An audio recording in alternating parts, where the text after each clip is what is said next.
El proceso de la evaluación con carácter diagnóstico formativa vamos a resumirlo en dos aspectos. Un primer aspecto que tiene que ver con lo concerniente a la finalización del proceso anterior, lo que hace falta del proceso anterior, y un segundo punto, lo concerniente al inicio de la segunda corte.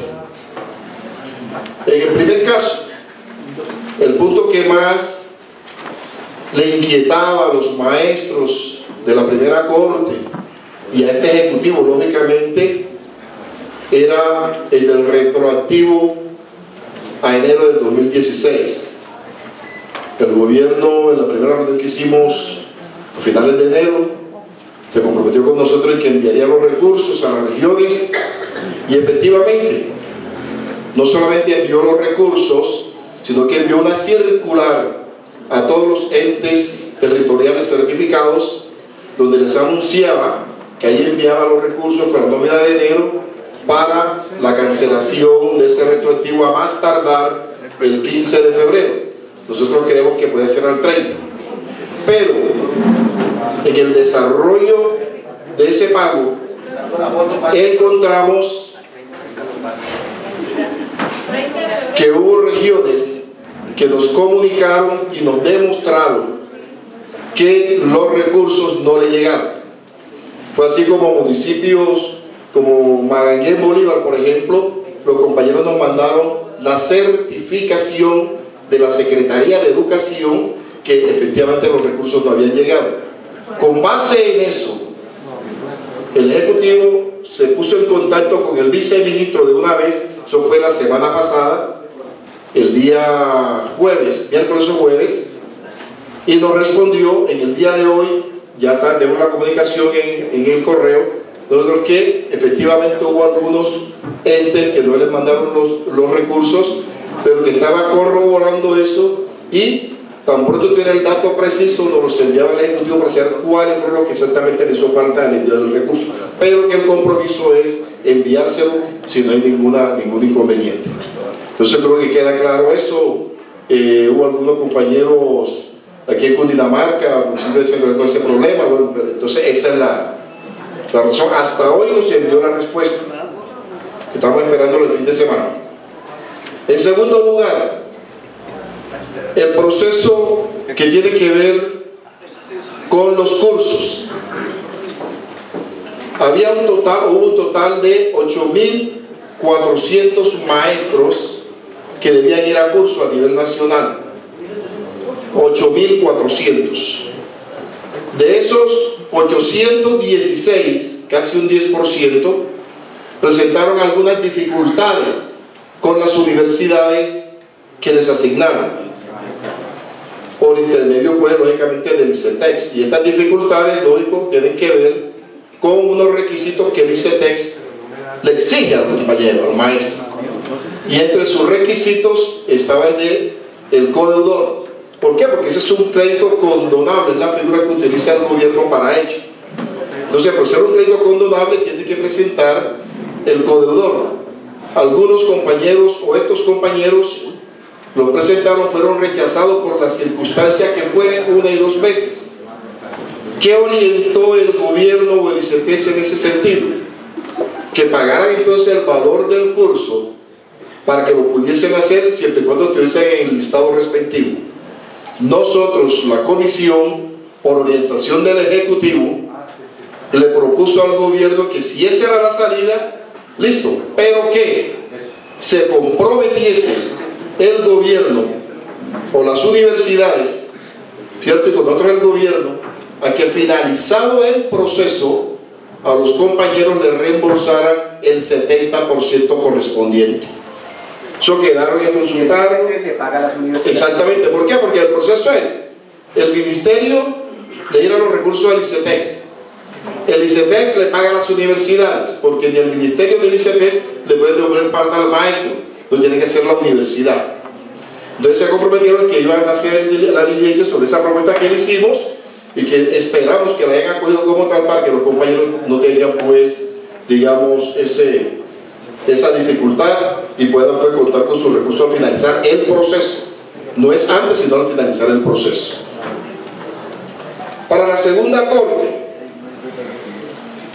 la resolución 22453, que fue la primera que salió el año pasado, para la segunda corte, para el mes de diciembre, fue modificada por la resolución 0075 en algunos aspectos que no habían sido acordados con el Ejecutivo y que ayer tuvimos nosotros en la comisión de reclamarlos y obligó a que el gobierno modificara dicha resolución. Eso pues tuvo que ver con lo de los pares, donde querían meterlo pues universidades privadas, instituciones privadas, en fin, toda esta serie de elementos que no han sido acordados, pues el gobierno se vio obligado a modificarlo y aceptar el elemento del diálogo pedagógico que habíamos venido insistiendo nosotros mucho. Este diálogo pedagógico, la última reunión que se sostuvo la semana pasada con el ICFES, ya pues se le dio forma a él porque iba a ser imposible, está demostrado que iba a ser imposible el diálogo directo en el proceso de la calificación. Entonces se le buscó una forma a eso y este diálogo se va a hacer de manera virtual. Contará y se hará con un foro virtual y con un mecanismo de la llamada carta pedagógica. ¿Qué es la carta pedagógica? Una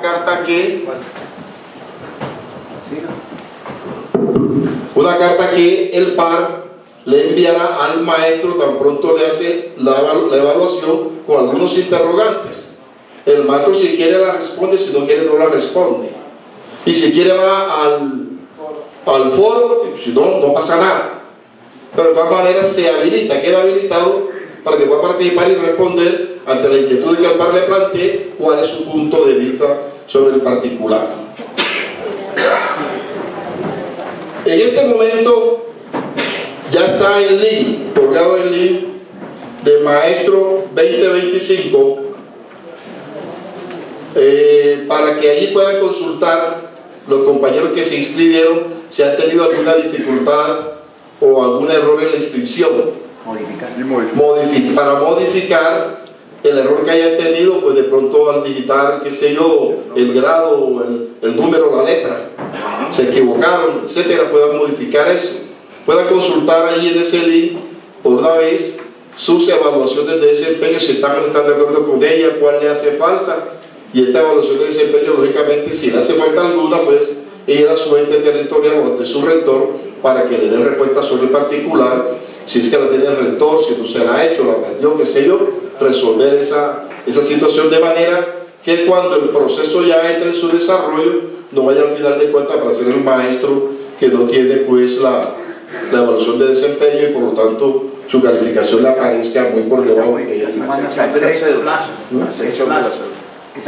Lo único que no puede modificarse es la cédula. Esa modificación va hasta el 3 de marzo. Va exactamente, va del 26 de febrero al 3 de marzo. Para que le lleguen a los compañeros eso. Al 16, sí, correcto, así es. El 17 de marzo. Desde el 16 de febrero hasta el 3 de marzo. 26 de febrero al 3 de marzo. 16 de febrero al 3 de marzo. Así es, porque eso lo que acordaba en el 15. Entonces, a partir del 16 ya está abierta dentro del libro. Bueno. Se está garantizando con el ICFES que las rúbricas que se utilizaron en la primera corte sirvan de insumo principal para los de la segunda corte. O sea, son las rúbricas que se utilizaron en la primera corte sirvan de insumo principal para esta segunda corte. Esto significa que lógicamente los pares tienen que tener claro, ¿cierto? Los pares tienen que tener claros conocimientos sobre todo esto, cómo se va a realizar, para que no lleguen ahora pues con el elemento IFE que hacer una calificación diferente a lo que ya se había venido haciendo, una cualificación cuando no queremos que sigan haciendo lo que ya hicieron en la primera corte. Y finalmente hay inscrito en este momento 45.000 docentes para la segunda corte. 45.000 están inscritos hasta el momento, ¿cierto? Sobre un número que pasa por esa cifra, que aspiramos que en el desarrollo de esto, pues, los compañeros puedan tener acceso a esa inscripción, o si no, o se resisten a someterse al proceso. Entonces, ese es el informe, compañero, del estado en que se encuentra hasta este momento. Oye, sobre los cursos, la segunda corte también es una inquietud que tienen. Nosotros hemos insistido al gobierno la necesidad de que se mantengan los cursos. En un comienzo, con el vice anterior, había negativa, o hubo negativa, para que hubiese cursos. Pero si no se dan los cursos o no se dan, lógicamente pierde la esencia, su razón de ser, de carácter diagnóstico formativa. Esa ha sido nuestra posición. Exacto. Y como no ha habido claridad sobre ese particular, la metemos en el pliegue. Pero lo que habíamos avanzado con el anterior viceministro, cuando ellos nos afirmaron que no había cursos para esta segunda corte, pero iban a haber cursos generales para todo el magisterio. Y como esos cursos generales para todo el magisterio sirven para el ascenso del 2277, nosotros allí propusimos una fórmula que si servían para el ascenso del 2277, que entonces se considerara que también sirvieran para los 278 aquellos compañeros que obtuviesen un puntaje sobre 70 e inferior al máximo, al mínimo para pasar, o sea, hasta 80. Entre 70 y 80 pudieran hacer parte de esos cursos. Hoy, lo bueno que tenemos de esto es que ya el actual viceministro aceptó el carácter diagnóstico formativo. Quiere decir que la discusión la llevamos bien encaminada, ¿cierto? Y por si hay alguna oposición, pues la llevamos dentro del pliego de peticiones. Ese es el informe, compañeros. Sobre camarógrafos. También va en el pliego. También va en el pliego. ¿Por qué? Porque la posición del gobierno ha sido que no quiere asumir los camarógrafos. Vamos a meterlo en el pliego y aspiramos que la presión que hagamos ayude a que se mantenga, pues, ese avance que tuvimos allí. Y para un sector de docentes, algunos cursos, la virtualidad de los cursos va a ser para aquellos maestros que están en zonas demostradas que son de difícil acceso, donde no puede llegar la universidad y donde el maestro tiene que trasladarse 3, 4 horas o 2 días para llegar a recibir la capacitación. Entonces, en esos municipios, en esas zonas, veredales, qué sé yo, de difícil acceso, se van a hacer cursos virtuales. Hemos recogido algunos municipios, el Ministerio tiene una propuesta de algunos, ¿cierto? Pero en otros departamentos habrá algunas veredas que aspiramos que los compañeros nos digan cuáles, pero justificados, soportados. Y a esos mismos compañeros de esa zona, si no hay camarógrafo, podrán entonces hacer su video con un celular. Creo que para ellos habrá entonces un manual de grabación diferente al manual que deben utilizar los demás compañeros.